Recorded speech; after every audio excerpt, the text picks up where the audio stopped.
Ladies and gentlemen, let's get right into it. This Western Conference matchup got a lot of hype around it. What Warriors and Rockets, that's how we kicking this off. Alfred Sengun throwing it down on Draymond. That's got that Houston crowd hype. Oh man, Fred VanVleet for three. Houston already up 7-zip. There are a lot of storylines in this game that I want to get into as Pazinski answers. So, first off, I'm yours truly. I'm the one and only. There ain't no other me. I'm Pharaoh. I do this every night of the NBA season and the playoffs. Simple reaction and commentary to a highlight is what we're doing here, people.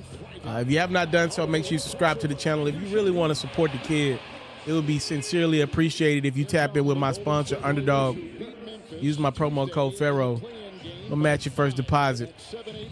All right, have some money here this playoff season, the most exciting time of the season to play some fantasy sports. With that being said, storylines everywhere. Obviously, that dude, that legend, Steph Curry, Mr. Wardell is chasing ring number 5. That's the biggest storyline of this series. The Warriors needed to play in to get in the playoffs.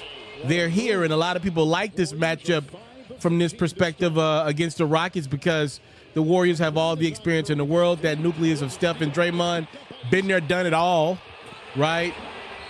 Rockets not so much, even though Ime Udoka is a well-experienced head coach. They got to the finals as Steph scores again. Also, Jimmy Butler's been to the finals multiple times. Still looking for that illustrious first championship, though.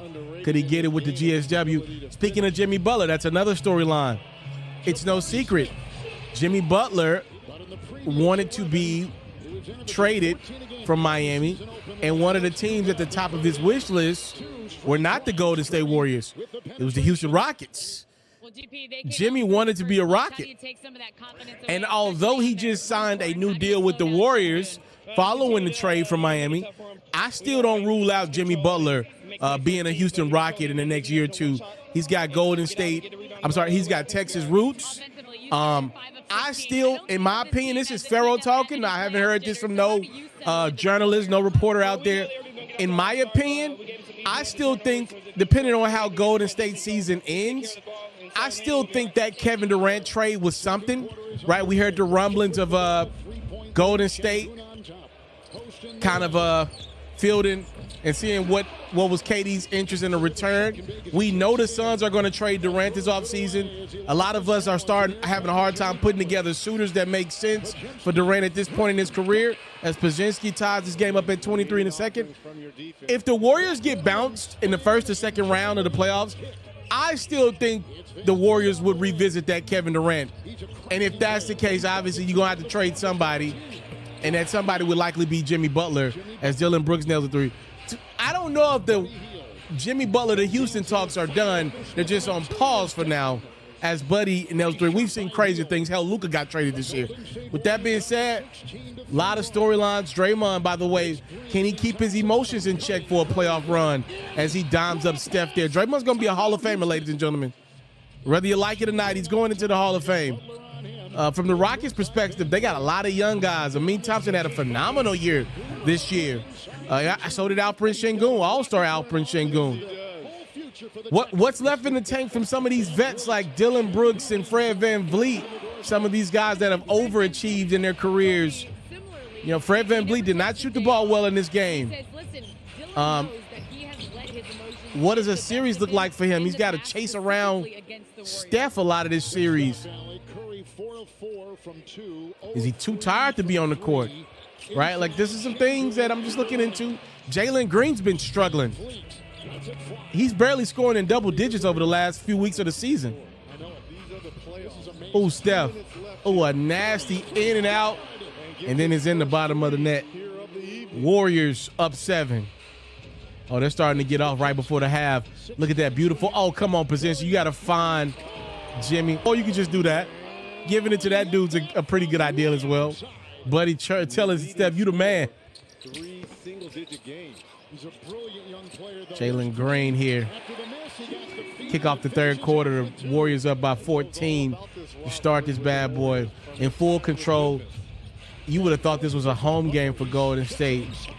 A 14-point road lead at the half. Game one. A team, the Warriors had to play a play-in game. Go, I mean, is the moment too big for some of these young guys, man? Are the Warriors just too experienced? Are the Rockets still 2-3 years away from serious contention, man? You getting these playoff moments, guys like Jimmy Butler and Steph. These are dogs that can take over a quarter as Butler. Too much space. Uh-oh, he's pointing at Reggie Miller. Jimmy don't shoot a lot of threes. He can make them, though. Steph, speaking of the three ball.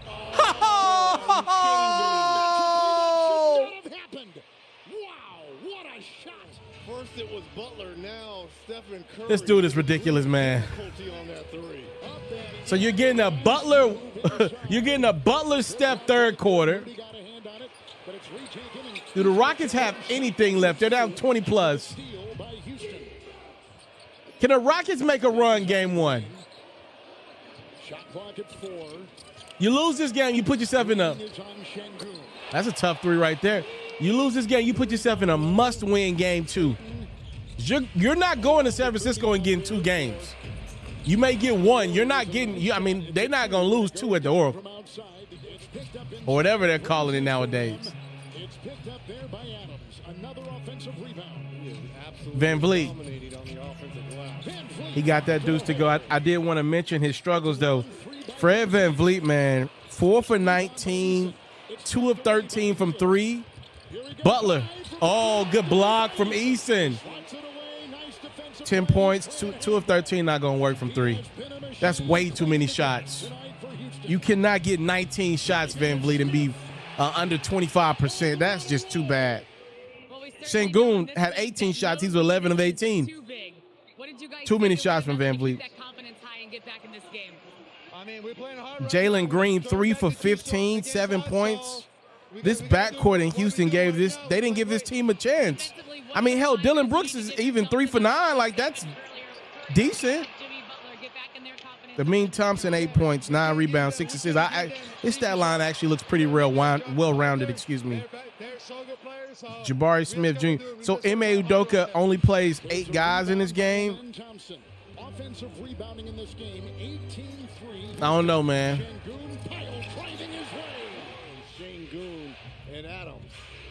I don't know. Oh, Curry. Oh. No way. You know it's the ultimate sign of respect when the fans are they want to boo Steph, but they can't help but be just in awe of the role player's greatness. As Steven Adams throws it down. We'll see what Ime decides to do with Adams. He gave him some good minutes in this game. Gary Payton II. Rockets making a big run here, though. Amin. Jabari Smith. I like Jabari Smith. I still believe in Jabari Smith. I was high on Jabari Smith coming out of Auburn. I still believe he's going to be a star in this league. I don't know if it'll be in Houston, though, because that guy right there, Amin, is the real deal Holyfield. Moody. Oh, man.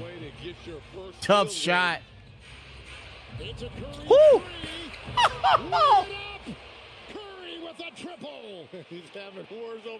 Only he should take shots like that. Pazitsky, look at the hustle. Draymond putting it in. Rockets down 7. Van Vliet. There's one of those 4 makes. That's a big make, though, to be fair to Van Vliet.